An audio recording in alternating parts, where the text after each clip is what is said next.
Hello, everybody. Well, the title of my talk is Good Practices to Start a Culture of Continuous Improvement. Sounds great, doesn't it? So, what is it about? Well, doing Kanban for the sake of doing Kanban is simply pointless, right? I mean, it doesn't make any sense. So, if we want to do Kanban, we want to achieve something. And I learned Kanban as a good way to show us where problems are, and then we can solve these problems. And we don't want to solve this problem only once. Probably we solve more than one problem when we introduce Kanban, right? The idea is to permanently solve problems. So we want to improve our system continuously. So the aim or the goal why we are doing Kanban is we want to start a culture of continuous improvement, right? And surprisingly, this does not work if some change agent comes to you and pushes the practices of Kanban into a team or the organization, puts up a Kanban board somewhere, says to the guys, okay, this is your Kanban board, you know, you have to write down on the sticky notes your work, put it on, play a bit with it, and by the way, you are continuously improving now. This doesn't work, right? So the idea is that already the change process starts with a culture of continuous improvement in mind. Yeah? And yeah, that's exactly what I'd like to share with you.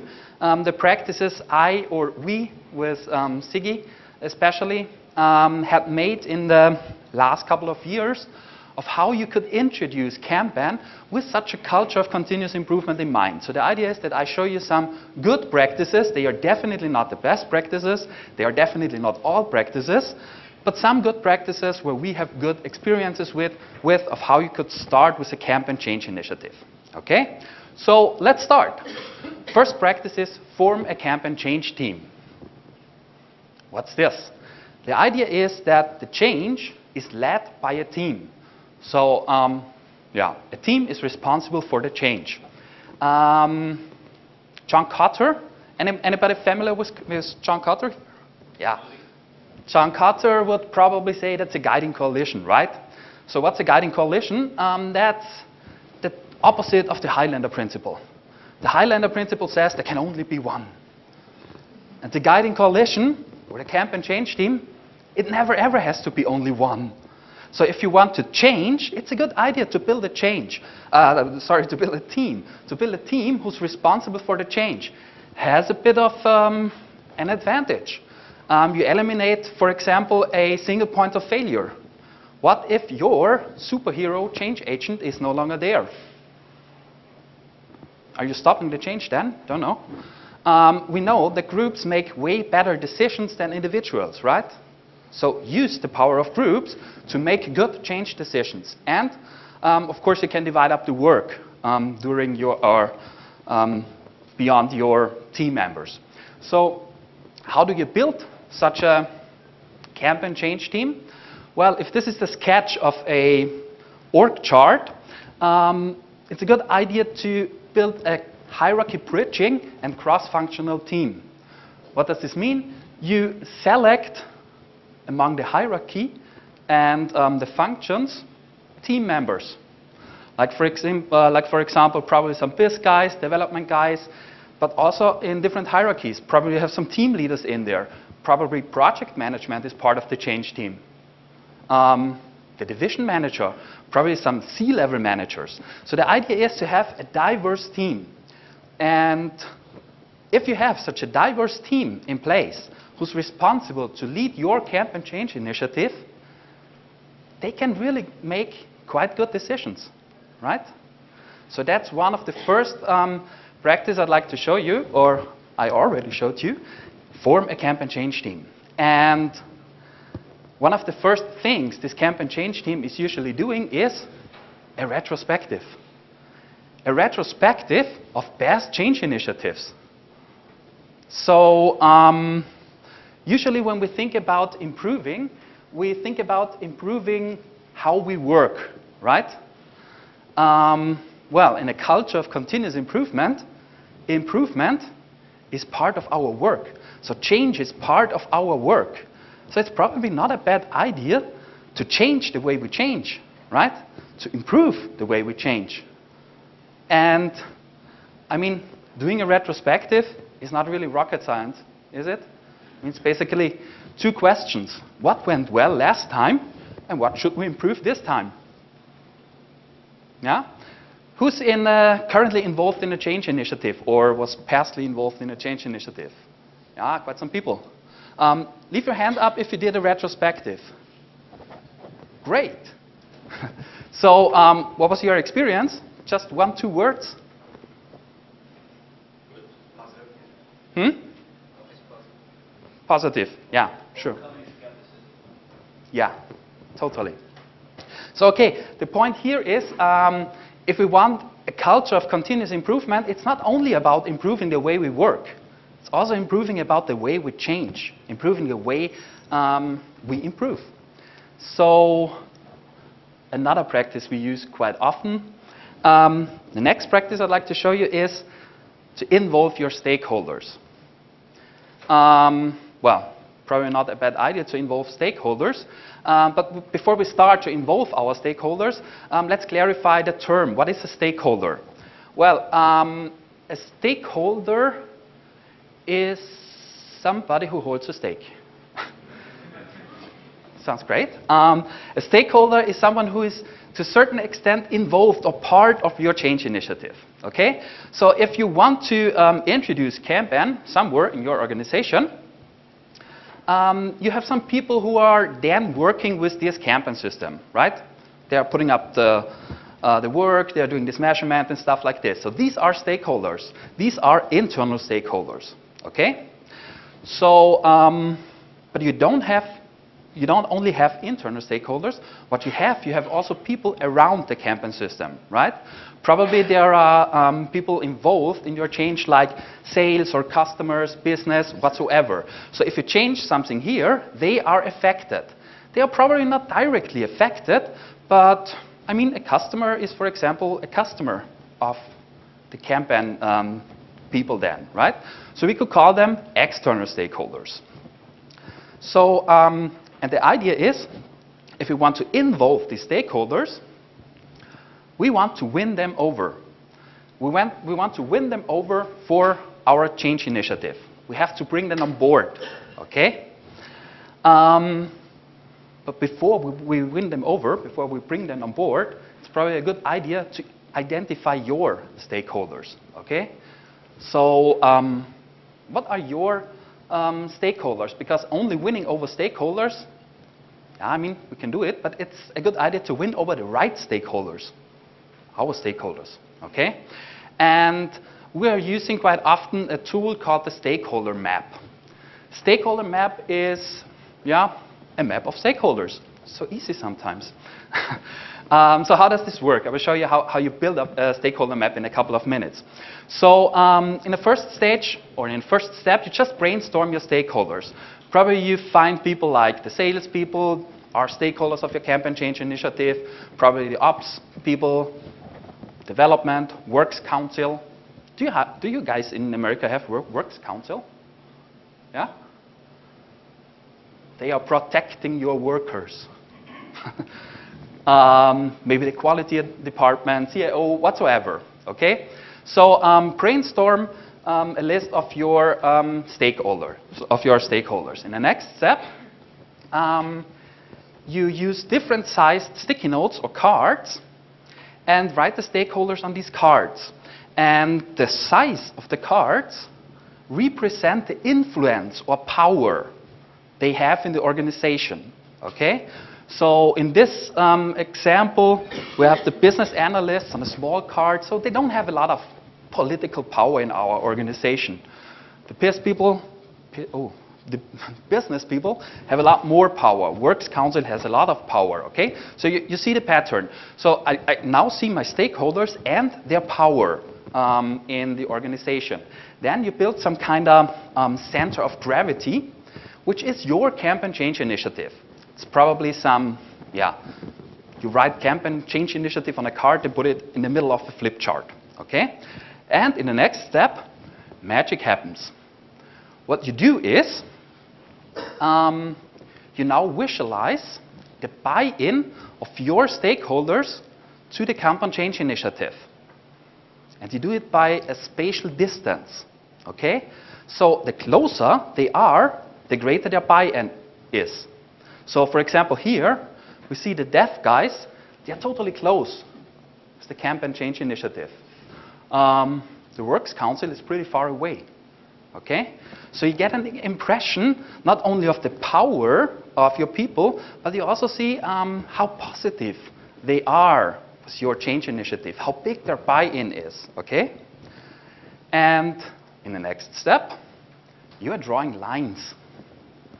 You are drawing lines which represent relationships. Relationships among your stakeholders. So if you draw, for example, here a solid line between the business analysts and the project managers, there is some kind of relationship going on. Probably you draw a dashed line or a dotted line between the Works Council and the project management. Dashed line means there is a relationship, but yes, it's not so frequently. Okay? And maybe you draw 3 lines, like here, for the dev guys and the QA people, which means, wow, there's quite a lot of relationship going on. Okay? And you do this for all your stakeholders. And now what you see is the relationship of your stakeholders.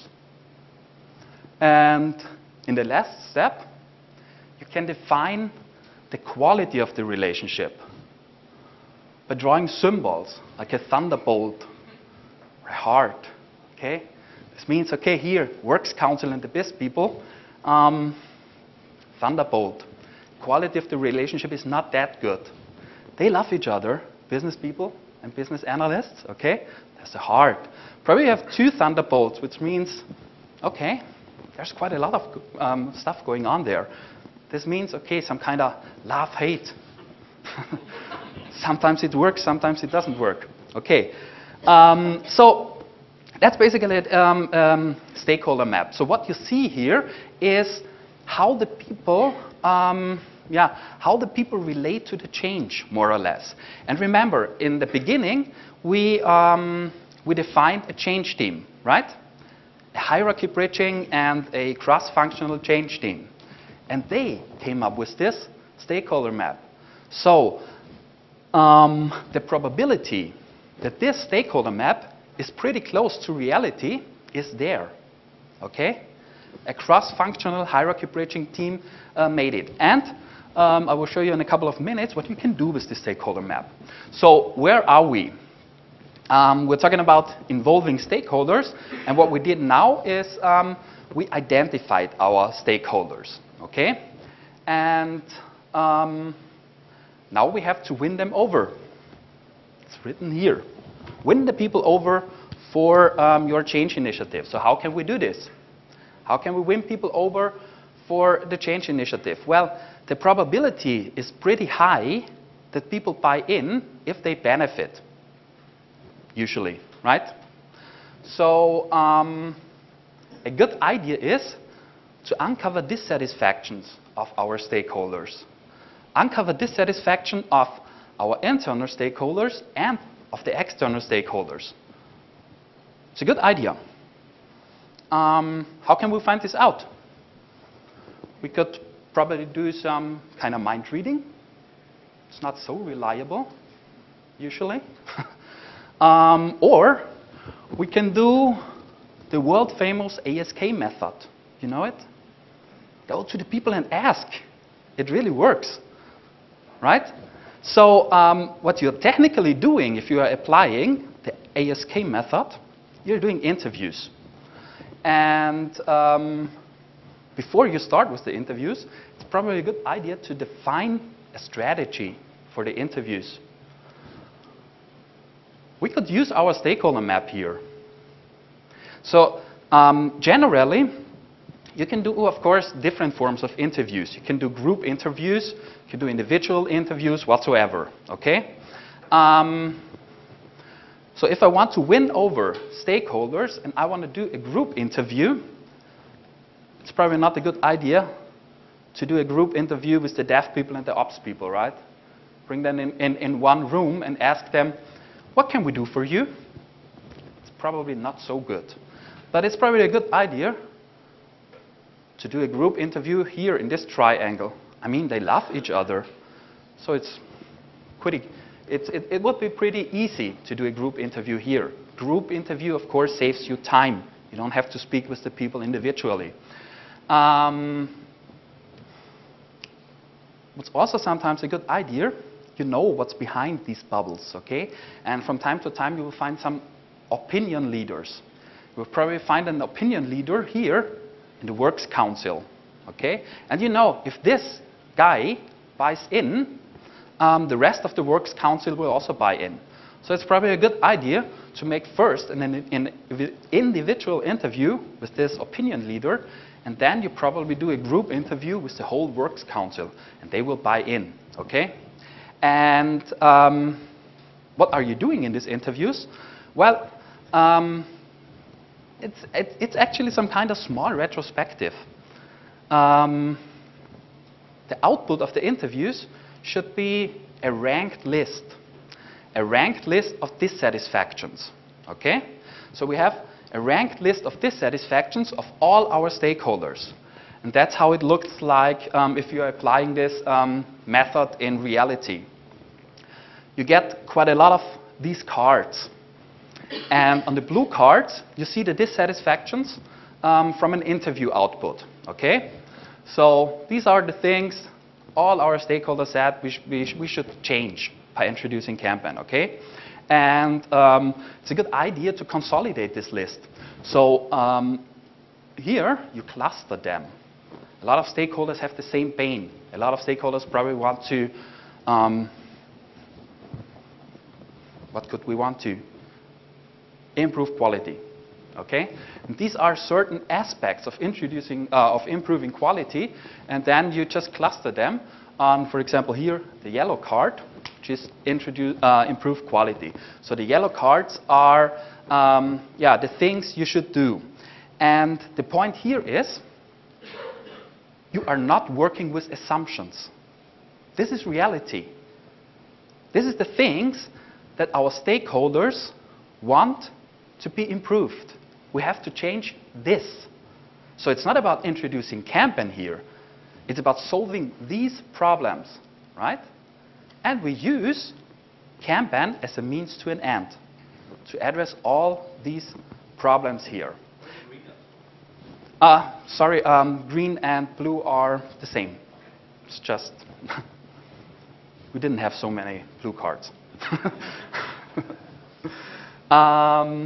Okay, so we're not working with assumptions here, we're working with real life. And I mean, these are quite a lot of pain points, right? But we are using an incremental evolutionary method. So it's probably a good idea that you tell your stakeholders that you definitely will not solve all problems at once. But you are going on an improvement journey. And you are taking this as your input, and you try to solve as many problems of these as we can in the first step. Okay? Good. So where are we with our practices? We now have involved our stakeholders. We have involved them. First, we identified them, right? And then we have talked to them and tried to get a buy-in in order to define, or in order to know how they could benefit. So we will solve their problems. And then the chances are pretty good that they won't object. Okay, in the next step, now we have quite a lot of problems on the table. In the next step, it's probably a good idea to design a system, right? Design a system, a tailored system, which addresses these problems. Well, so the idea of the system design, okay, before we start with the system design, it might be a good idea to form a system design team. So why? who is doing usually the system design, you know, the Kanban system design, visualization, whip limits and stuff like this. We learned that you get the best buy-in if possible, all people are participating in the system design. That works if you are, for example, doing Kanban on a team level. You have 10 people there or whatsoever, you can do a pretty good system design workshop and they will design a pretty good system. But what if you are introducing Kanban for, don't know, 80 people or 90 people? So doing a system design workshop with 80 people, that's probably pretty hard. So a good practice here is that you form a system design team. These are basically delegates from each department, and they are sent to a separate team, and in this team they will design the Kanban system. Okay? And then they will go back to the teams and present the system, have some feedback loops there probably, and redesign the system, and so on and so on. But the point here is it's a good idea not to run a workshop with 80 people for a system design. Okay? Good. Now we have our system design team. Having a system design team, we can start with our system design. So how do we do this? I mean, we know it, right? We know what we have to do when we are introducing Kanban. Visualization, whip limits, probably classes of service, and so on and so on. I think everybody here in the room has read David's book probably. You can find some inspirations how a Kanban system should look like. But the point here is we do not want to design a fully fledged system. The point here is we want to address these points.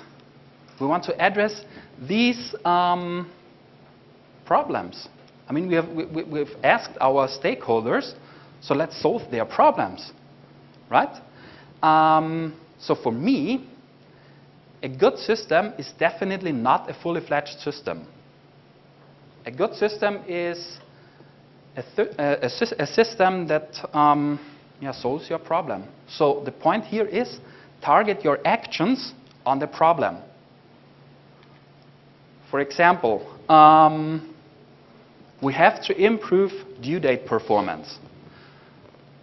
What could we do to improve due date performance in a Kanban system? Any ideas? Reduce work in progress. Sure. What else? Ideas? Classes of service. Probably a very good idea, yeah? And probably we are also measuring lead times. Maybe we are defining some service level agreements, doing spectral analysis. There's quite a lot of stuff we could do in order to improve due date performance, right? But what if our stakeholders don't see this as a problem? Why the heck should we introduce classes of service? There's no need for it, okay?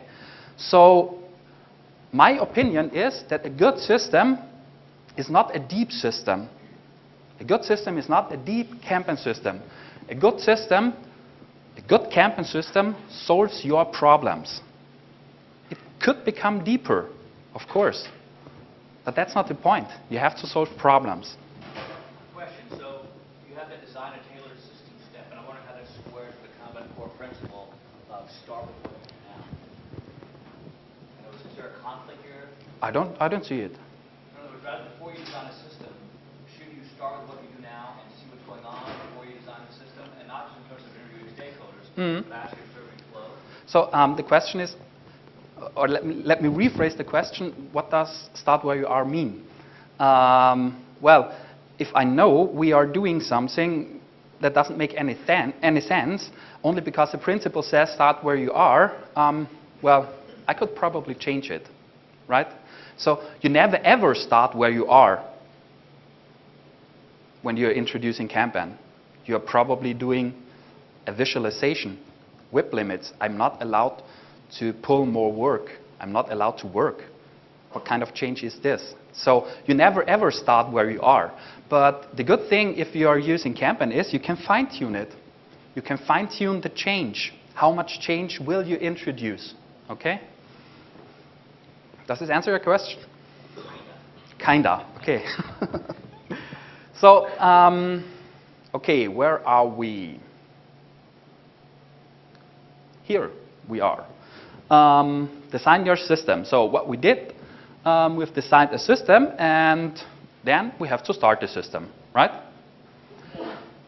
Starting a system, well, we recommend, or we have very good experiences with running a half-day workshop, for example, to present the systems to your stakeholders. So probably not all stakeholders were involved in the system design, so it's probably a good idea to present them what we did, how we address their pain points, how we solve their problems, and we ask for feedback, of course. And probably we have to do another loop to incorporate the feedback. Sure, I mean, that's how life is. So, starting the system, if you did your homework before here, identified stakeholders, brought them on board, win them over, and so on, you won't expect a lot of problems when you're starting the system here. Even the feedback, it's usually not a big deal. And now we have a Kanban system in place, right? And the point is, the system is, of course, not finished. A Kanban system is never ever finished, by definition. Never ever finished. So what you did is, you made the first step. You made the first system design, and then you start to improve. Right? So if you are satisfied with your system, you're not improving. So it's not bad that, or you didn't have a bad system design workshop if you start changing the system the day after the workshop. That's how it's supposed to be. You should change it the day after the workshop, right? Because then you are learning, then you are improving, and that's what we want to have. And improvement is exactly a good keyword for the last phase, which is operate and improve. So a Kanban system is never ever finished. You have to improve it, and of course you have to operate it. So what does this mean? I'd like to divide the improvement work into two different, let's say, what is this, practices. I do think it's a good idea to establish regular improvement meetings, and it's a good idea to foster spontaneous improvement. So regular improvement meetings are meetings that take place on a cadence. You do, for example, a retrospective every month or all 2 months or whatsoever, okay? Spontaneous improvements occur whenever you see a problem, you go fix the problem, right? So these are the two things I think that are really worth doing. So how does these both things go together? Well, what is the nature of improvement work? We are usually identifying problems first, okay? We're identifying problems. When we have identified our problems, then we try to solve them. And having solved our problem doesn't mean it is solved, because improvement work is usually not of the nature to do, doing, done. We probably have to check it, okay? We have to check if we really solved the problem. If the problem is not solved or is not fixed, why? Why is it not fixed? So we have to identify the problem again, solve the problem again, and check and adapt again. So we're doing a small loop here, okay? And then when the problem is fixed, we go back and identify new problems, okay? So that's a very, let's say, abstract way of how improvement work works. And having or seeing these two cycles, I think I can now go to conclude this presentation. So it was about starting a culture of continuous improvement, right? Practices for starting a culture of continuous improvement. So what have we seen? We have involved stakeholders, right? How did we do this? We asked them for their dissatisfactions, right? So what we did is we've identified problems, right? We've identified problems of all our stakeholders. In the next step, we designed a tailored system. What did we do when we designed the tailored system? We did not introduce Kanban. We solved problems. That was the nature. Again, it's not about introducing Kanban, it's about solving problems. So we've designed a tailored system, which means we have solved problems. And then we check and adapt, right? And check and adapt. So a Kanban system is never finished. So what we do is we improve it. We improve it here in small loops, right? And the point here is, what I see quite often, that people are introducing Kanban. So probably they are identifying problems, probably they are also solving problems, and then they start to check and adapt. So they start to adapt their Kanban system locally here. Okay?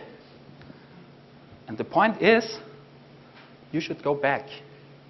You should go back here to identify your problems again. So what does this mean? Hold a regular meeting, like a retrospective, and involve your stakeholders again. So retrospectives are not limited to team events or department events. Involve your stakeholders again. Identify their problems, design a tailored system, solve their problems, okay, and do the local improvements, and then back and do the bigger loop again, okay?